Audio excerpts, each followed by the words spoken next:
for Kundalini, the unstruck sound of the universe. There's a significant practice within that's part of this Banda tradition when you talk about the creative impulse, right?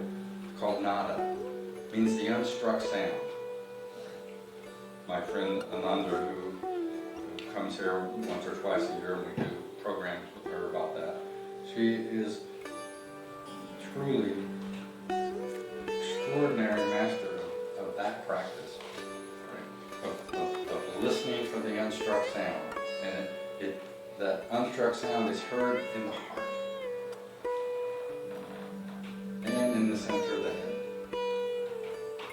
The important thing about that is that what is sound?